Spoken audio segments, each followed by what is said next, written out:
신약성경 사도행전 6장 1절에서 7절의 말씀입니다. 그때 제자가 더 많아졌는데 헬라파 유대인들이 자기의 과부들이 매일의 구제에 빠짐으로 히브리파 사람을 원망하니 12사도가 모든 제자를 불러 이르되 우리가 하나님의 말씀을 제쳐놓고 접대를 일삼는 것이 마땅하지 아니하니 형제들아 너희 가운데서 성령과 지혜가 충만하여 칭찬받는 사람 7을 택하라. 우리가 이 일을 그들에게 맡기고 우리는 오로지 기도하는 일과 말씀 사역에 힘쓰리라 하니 온 무리가 이 말을 기뻐하여 믿음과 성령에 충만한 사람 스데반과 또 빌립과 브로고로와 니가노르와 디몬과 바메나와 유대교에 입교했던 안디옥 사람 니골라를 택하여 사도들 앞에 세우니 사도들이 기도하고 그들에게 안수하니라. 하나님의 말씀이 점점 왕성하여 예루살렘에 있는 제자의 수가 더 심히 많아지고 허다한 제사장의 무리도 이 도에 복종하니라. 아멘. 이 지구상에는 600만 개 이상의 교회가 있다고 합니다. 이 모든 교회가 주님이 원하시는 건강하고 행복한 교회가 되었으면 얼마나 좋겠습니까?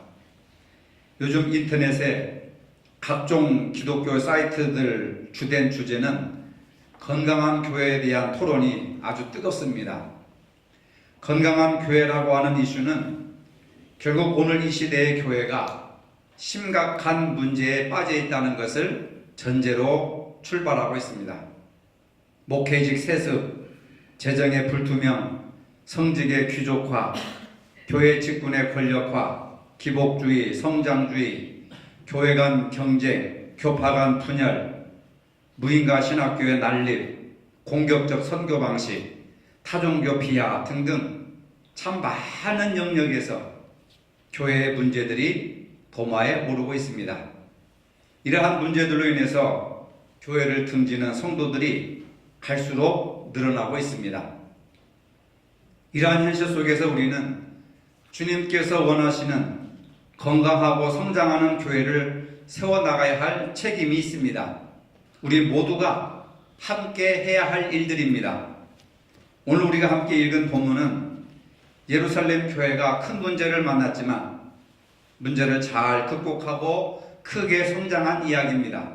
7절에 보면 예루살렘 교회의 모습을 하나님의 말씀이 점점 왕성하여 예루살렘에 있는 제자의 수가 더 심히 많아지고 허다한 제사장의 무리가 이 도에 복종하니라 이렇게 기록하고 있습니다. 예루살렘 교회의 모습을 통해서 주님이 원하시는 교회의 모습을 살펴보고자 합니다. 주님이 원하시는 교회가 되기 위해서는 첫째로 화목을 추구하는 교회가 되어야 합니다. 옛날이나 지금이나 교회는 항상 문제 속에 살아왔습니다. 왜냐하면 교회는 연약한 사람들이 모이는 곳이기 때문에 그렇습니다. 교회에 나오는 분들이 모두 행복했으면 좋겠지만 실제로 그렇지 않습니다. 하나님의 사랑을 깨닫고 은혜에 감격하는 분들이 있는가 하면 교회에서 상처받았다고 교회를 비난하며 떠나는 분들도 많이 있습니다. 우리는 교회 나올 때에 사람을 바라보거나 교회 제도나 규칙에 매이면 도리어 신앙을 잃어버릴 수가 있습니다. 화목한 교회를 세우려면 어떻게 해야 되는가? 오늘 본문에 소개된 예루살렘 교회 안에 히브리파 사람들과 헬라파 사람들이 있었습니다. 헬라파 사람들은 타 지역에서 태어난 유대인들이었습니다. 구제를 하다 보니까 헬라파 과부들이 소외되는 일이 벌어졌습니다. 아마도 차별을 하려고 했던 것이 아니라 손길이 미치지 못해서 미처 그 사람들을 돌보지 못했던 것 같습니다. 그 결과 구제에 빠진 헬라파 사람들이 원망합니다. 왜 우리만 구제에서 빼놓느냐? 교회 안에서도 사람을 차별하느냐? 이렇게 원망을 합니다. 당시 예루살렘 교회는 예수님의 12제자들이 주축이 되어서 교회를 이끌어가고 있었습니다. 그 가운데는 능력의 사도 베드로가 있었습니다. 나중에 사랑의 사도로 요한 1, 2, 3서를 기록한 사도 요한도 있었습니다.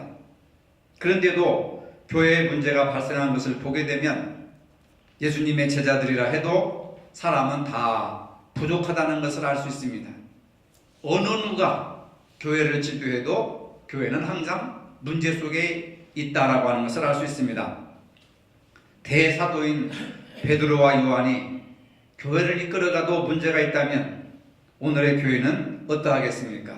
문제 홍수, 문제의 더미에 깔려서 헤어나지 못하는 것이 오늘날 교회의 모습이라고 할 수 있습니다. 그래서 이 예루살렘 교회에 개인의 섭섭한 마음이 교회의 화목을 깨뜨렸습니다. 사도들이 의도한 것은 아니었지만 소외된 사람들이 있었습니다. 이런 경우에 통 크게 이해하고 기다려준다면 얼마나 아름다운 성도의 모습을 보여주는 것이겠습니까? 그런데 헬라파 사람들은 그것을 용납하지 못했습니다. 마음의 섭섭함이 자리 잡기 시작했습니다. 그것을 입으로 표현했습니다. 교회 안에는 분위기라는 것이 있습니다. 한참 분위기가 좋다가 누군가가 한마디로 그 분위기를 깨뜨리면 교회는 냉랭해져 가는 겁니다. 교회 성장에도 성장하는 분위기가 있습니다. 추락하는 교회도 추락하는 분위기가 있습니다. 교회의 분위기를 주도하는 중요한 요소는 이 말이라고 하는 겁니다. 사람들이 하는 말은 능력이 있습니다. 권세가 있습니다.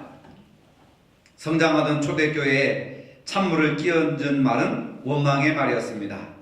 원망이라는 말은 투덜거림과 불평입니다. 사람들은 자기 마음에 들지 않거나 이해되지 않으면 원망하고 불평합니다. 자기를 알아주지 않아도 쉽게 투덜대고 불평합니다. 교회에 긍정적인 영향을 끼치는 것보다 몇 마디 불평의 말이 부정적인 영향이 더 크게 작용한다는 사실입니다. 화목한 교회가 되려면 상대에 대한 배려가 필요합니다. 사도들은 교회 내에 문제가 발생하자 이 문제를 어떻게 해결할까 고민하다가 해결책을 찾았습니다. 사도들은 기도와 말씀에 전무하게 되고 구제를 맡은 평신도들을 동역자로 세웠습니다. 근데 놀라운 것은 교회를 섬길 동역자를 세우는데 이들의 이름이 모두 헬라식 이름이었다는 겁니다. 이들의 이름을 보면서 추측할 수 있는 것은 상대적으로 차별받고 있다고 생각하는 헬라파 유대인들을 평신도 지도자로 세워서 헬라파 사람들의 섭섭한 마음을 어루만져 줬다는 사실입니다. 섭섭한 마음을 가졌던 헬라파 사람들을 비난하지 않고 그들을 대표해서 일꾼을 세웠습니다. 이러한 결정을 두고 히브리파 사람들은 사도들을 원망하지 않았습니다. 히브리파 사람들의 마음이 얼마나 너그러웠는지 알 수가 있습니다. 왜 헬라파 사람들만 일꾼으로 세웠느냐? 왜 저 사람들만 높여주느냐? 하고 원망하지 않았다는 겁니다. 히브리파 사람들의 마음이 얼마나 너그러웠는지 본문을 통해서 우리가 볼 수가 있습니다. 교회 생활이나 가정 생활이나 사회 생활에서 배워야 할 마음이 바로 이런 너그러운 마음입니다. 관용하는 마음입니다. 상대를 배려하는 마음이 있어야 합니다. 타인과 대화에서 말 한마디라도 지지 않으려는 좁은 마음, 조금만 섭섭해도 참지 못하고 뱉어내는 투덜거림과 불평이 아니라 통 크게 이해하고 받아주어서 상대의 섭섭함을 이루어 주려는 이 사도들의 마음을 우리가 본받아야 될 줄로 믿습니다. 두 번째로 본질에 충실한 교회가 되어야 합니다. 주님이 원하시는 교회는 본질에 충실한 교회가 되어라고 하는 것입니다. 2절에 보니까 12사도는 교회의 문제가 발생하자 자신들이 본질에 충실하지 못한 것을 깨닫게 되었습니다. 본질에 충실하기 위해서 평신도 사역자들을 세웠습니다. 충실한 결과 교회가 크게 성장했습니다. 교회가 구제하는 것으로는 참 좋은 일입니다. 그러나 구제를 위해서 교회가 존재하지 않습니다. 교회가 하나님을 향해서 해야 할 일은 예배이고 사람들과 세상을 향해서 해야 할 일은 올바른 말씀을 증거하는 겁니다. 예배는 교회의 기능 중에 핵심적인 사항입니다. 옛날에는 교회를 예배당이라고 했습니다. 왜? 예배하기 위해서 모이는 곳이기 때문에. 교회가 전도를 안 하고 선교를 안 해도 교회는 교회입니다. 교회가 교육을 잘못해도 교회일 수 있습니다. 구제와 봉사가 제대로 시행되지 않아도 교회는 교회일 수 있습니다. 그러나 예배가 없는 교회는 교회라고 할 수가 없습니다. 어느 교회를 막론하고 교회 간판을 달았다면 거기에는 우선순위로 예배가 드려져야 하는 겁니다. 예배의 요소 중에 첫 번째는 말씀입니다. 하나님의 말씀을 전하는 자도 잘 전해야 되지만은 듣는 자도 잘 들어야 합니다. 어떻게 말씀을 드려야 합니까? 기도함으로 말씀을 드려야 합니다. 성령의 감동과 조명이 없이는 말씀을 깨닫거나 은혜를 받을 수 없기 때문에 그렇습니다. 주일 아침에 말씀을 듣기 전에 짧은 시간을 내더라도 말씀을 잘 깨닫고 은혜 받을 수 있도록 기도해야 합니다. 들을 수 있는 귀와 받아들일 수 있는 마음을 달라고 기도해야 됩니다. 말씀을 잘못 들으면 오해가 됩니다. 상처를 받습니다. 자기를 친다고 생각을 합니다. 예배는 하나님께 드려지는 우리의 신앙 고백입니다. 예배의 요소 중 두 번째 중요한 요소는 기도입니다. 기도는 내 마음을 하나님께 토해놓고 영적으로 하나님과 교통하는 수단입니다. 기도는 성도의 삶의 근본입니다. 우리가 사는 세상은 정말 사고가 많은 세상입니다. 강원도, 고성, 강릉, 속초 이 지역에 얼마나 큰 재앙이 불어닥쳤습니까? 한치 앞을 내다볼 수 없는 것이 우리 인간의 삶의 모습입니다. 그 사고의 대상자가 내 배우자가 될 수 있고 내 자녀가 될 수 있고 내 가정이 될 수가 있습니다. 기도는 우리의 현재와 미래를 위한 가장 확실한 울타리입니다. 예방기도가 사후약방문 기도보다 훨씬 능력있고 권세가 있다는 것을 믿으시기를 바랍니다. 문제가 닥쳐서 기도하기보다는 문제를 차단해 면해 방지하는 기도, 예방기도를 많이 해야 된다 그 말입니다. 어느 한 시간의 기도라도 헛된 법은 없습니다. 기도의 진짜 능력은 우리의 생각을 초월하시고 역사하시는 하나님의 능력이 있다는 것을 믿으시기를 바랍니다. 그 하나님의 능력을 모르고 눈앞의 열매, 눈앞의 이 타산만 따지니까 기도할 시간도 없어, 기도할 마음도 없어, 기도할 여력도 없어, 기도를 멀리하게 되는 겁니다. 눈앞의 이익만 따지다 보니까 오늘 기도가 10년 후에 여러분들의 자신의 생명을 지켜주는 능력이 되는 줄로 믿으시기를 바랍니다. 기도는 전능하신 하나님과 대화입니다. 하나님과 대화를 하고 나면 마음의 평안을 얻습니다. 위로를 얻습니다. 힘이 생깁니다. 고난이 있을 때 그냥 참기는 너무 힘듭니다. 그러나 무릎 꿇고 기도하면 참을 힘을 하나님이 주시는 줄로 믿습니다. 믿는 것은 결국 기도하는 것입니다. 무릎을 꿇는 성도가 되어야 합니다. 마귀가 무엇을 무서워하겠습니까? 여러분들의 가진 재산, 여러분들의 가진 능력, 여러분들의 가진 사회적인 지위를 보고 무서워하겠습니까? 마귀가 가장 싫어하고 가장 무서워하는 것은 여러분들의 기도인 줄로 믿습니다. 마귀는 우리를 바쁘게 만들고 기도를 잊어버리게 만듭니다. 우리는 무엇보다도 기도를 회복해야 됩니다. 어디서 무엇을 하든지 늘 기도하는 마음으로 살아야 합니다. 365일 교회 와서 기도하라는 얘기는 아니에요. 하는 일상 속에서, 삶의 터전 속에서 무엇을 하든지 그저 마음으로, 입술로 하나님 앞에 기도하면서 살아라 그 말입니다. 다음은 찬송입니다. 찬송을 부를 때 찬송의 대상을 분명히 알고 그 대상께 어떻게 찬송하는지를 알고 찬송을 해야 됩니다. 우리 찬송의 유일한 대상은 성부, 성자, 성령 삼위일체 하나님이십니다. 이사야 43장 21절에 이 백성은 내가 나를 위하여 지었나니 나를 찬송하게 하려 함이니라. 하나님이 우리를 창조하시고 이 땅에 보내주신 것은 하나님을 찬양하고 찬송하기가 목적이라 분명히 말씀하고 있습니다.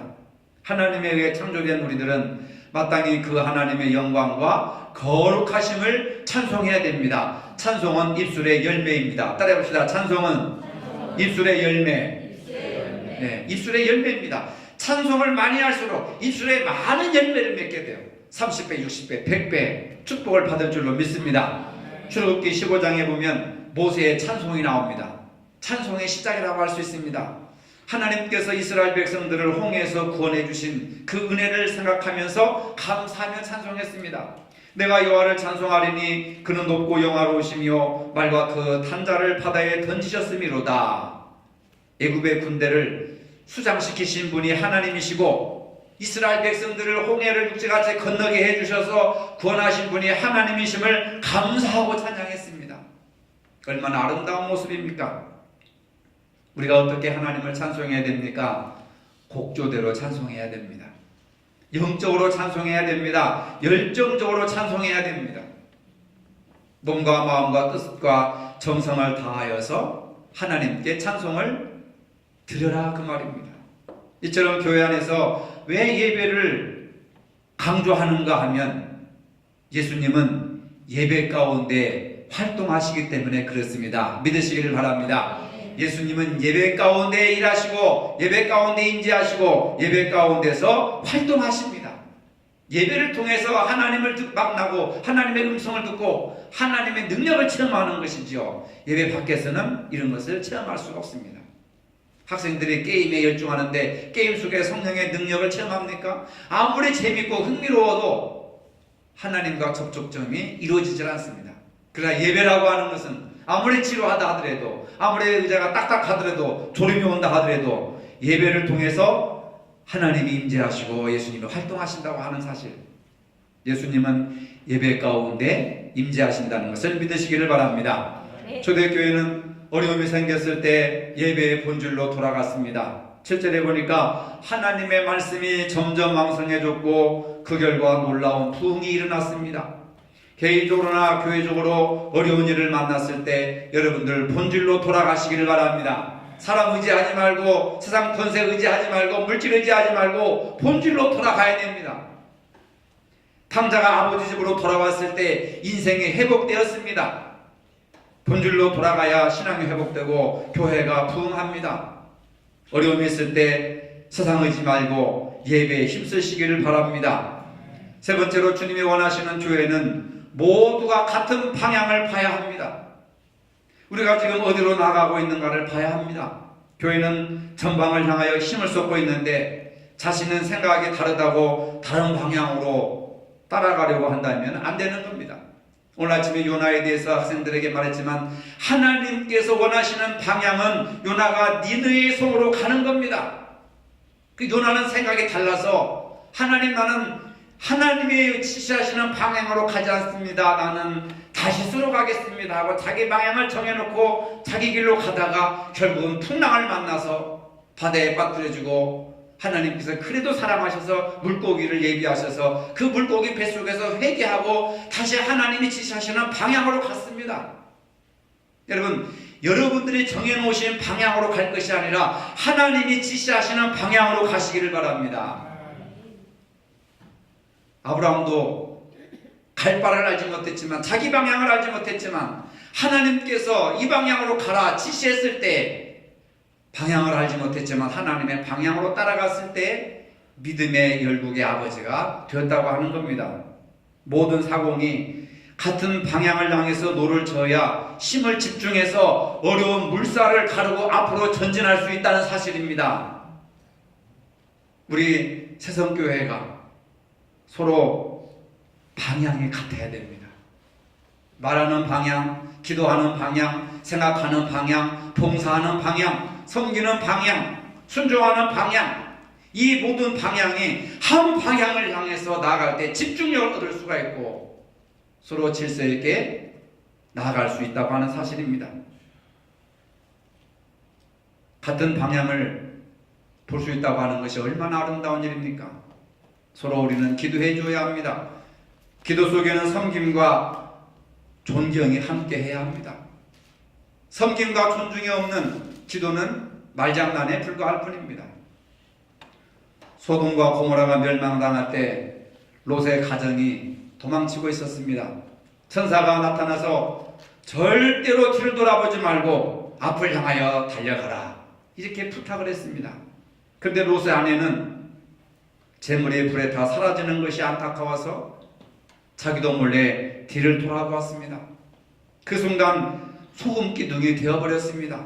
거기서 즉사했습니다. 가정이나 교회나 모두가 한 마음으로 같은 방향으로 나가야 살게 됩니다. 모두 자기 주장이 강하면 무질서하게 되고 배가 산으로 향하게 되는 겁니다. 같은 하나님을 믿고 같은 성경을 읽는 우리는 같은 마음을 가져야 합니다. 가정도 마찬가지고 직장도 마찬가지고 교회도 마찬가지고 크게는 나라와 민족도 마찬가지입니다. 그래야 합력하여 선을 이룰 수가 있습니다. 그러기 위해서는 우리가 서로 마음의 문을 활짝 열어놔야 합니다. 마음이 열려있는 사람 곁에는 사람들이 언제나 머무르기를 좋아합니다. 지나치게 주관이 강한 사람 곁에는 사람이 하나둘 떠나갑니다. 다른 사람들의 이야기에 귀를 기울이고 열린 마음으로 모든 사람들을 대한다면 그 사람 가까이 머물고 싶고 친구가 되고 싶고 그리고 같이 대화하고 싶을 것입니다. 다른 이의 말을 잘 들어주고 마음을 받아주는 것이 그 사람이 낮아지고 겸손한 사람일 것입니다. 무엇인가를 주려고 하지 않아도 열린 마음으로 남의 말을 경청하려 한다면 그 사람 곁에는 늘 사람들이 머물 것입니다. 자신을 낮추고 또 낮추고 평지와 같이 낮추게 되면 거기에는 더 이상 울타리가 없고 벽도 없을 것입니다. 봄이 되어서 넓은 들판을 가끔 거닐 때가 있습니다. 수많은 들꽃들이 자기 색깔이 다르지만은 서로 아름답게 조화를 이루면서 살아가고 있습니다. 얼마나 아름답습니까? 그렇게 열려있는 마음은 편안하게 살아갈 수가 있습니다. 들판에 피어있는 들꽃들은 여러 가지 모양과 향기가 서로 달라도 모양이 다르다고 향기가 다르다고 시기하지도 않고 싸우지도 않고 경쟁하지도 않고 아무런 갈등도 없이 서로 어우렁 어울리면서 잘 살고 있습니다. 열린 마음은 자유로운 마음입니다. 열린 마음은 강한 마음입니다.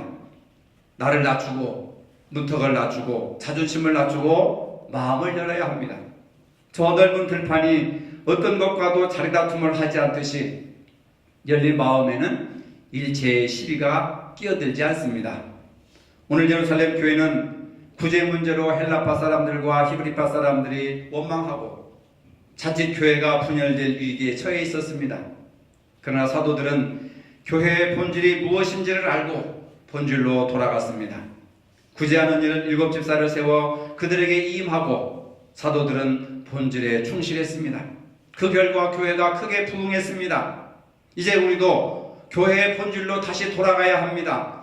주님이 원하시는 교회는 화목한 교회, 예배와 말씀과 기도와 찬송 생활인 본질에 충실하는 교회, 모든 성도가 같은 방향을 바라보는 교회가 되어야 합니다. 이런 교회가 건강하고 행복한 주님이 원하시는 교회의 모습인 줄로 믿으시기를 바랍니다. 거룩하신 아버지, 예루살렘 교회는 구제 문제로 큰 위기를 겪었지만 교회의 본질을 회복함으로 크게 성장했습니다. 오늘 저희들도 교회의 본질을 회복함으로 주님이 기뻐하시는 교회를 세워나갈 수 있도록 은혜를 더하여 주시옵소서. 예수님의 이름으로 기도합니다. 아멘. 이제는 우리 주 예수 그리스도의 은혜와 하나님 아버지의 무한하신 사랑과 성령의 교통하심이 어려운 일이 있을 때마다 교회의 본질을 회복하여 주님이 원하시는 교회를 섬기기를 원하는 모든 성도들 머리 위에 이제로부터 영원토록 함께 하시기를 축원하옵나이다. 아멘.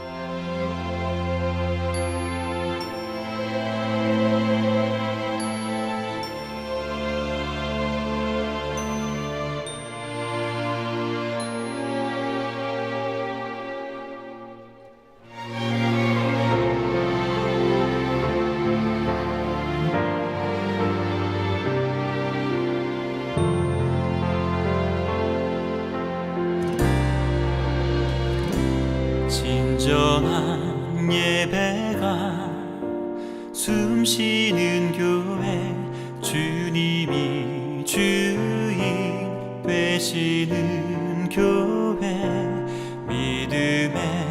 기도가 쌓이는 교회, 최고의 찬양을 드리는 교회. 말씀이 살아 움직이는 교회, 성도의 사랑이 넘치는 교회, 섬김과 헌신이 기쁨이 되어 열매 맺는 아름다운 교회. 주님의 마음 닮아서 이웃을 사랑하는 교회, 주님의 영광을 위해서 빛 되신 주님 전하는 교회. 사랑의 불꽃이 활짝 피어나 날마다 사랑에 빠지는 교회. 주께서 사랑하는 우리 교회가 이런 교회 되게 하소서.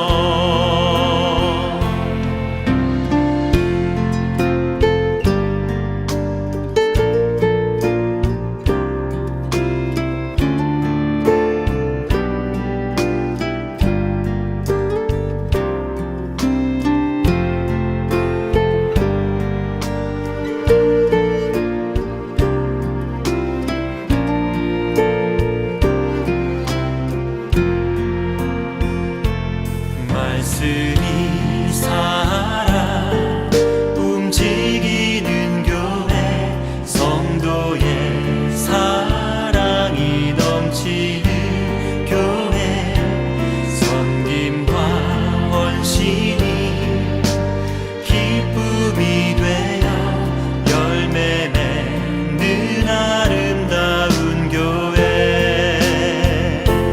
주님의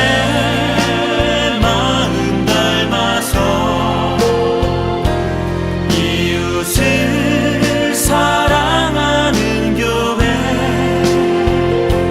주님의 영광을 위해서 빛 되신 주님 전하는 교회. 주께서 사랑하는 우리 교회가 이런 교회 되게 하소서. 주님의 마음 닮아서 이웃을 사랑하는 교회, 주님의 영광을 위해서 빛 되신 주님 전하는 교회.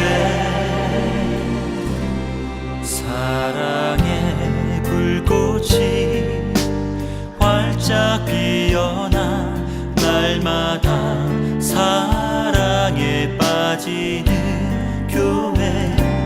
주께서 사랑하는 우리 교회가 이런 교회 되게 하소서. 주께서 사랑하는 우리 교회가 이런 교회 되게 하소서. 이런 교회 되게 하소서. 이런 교회 되게 하소서.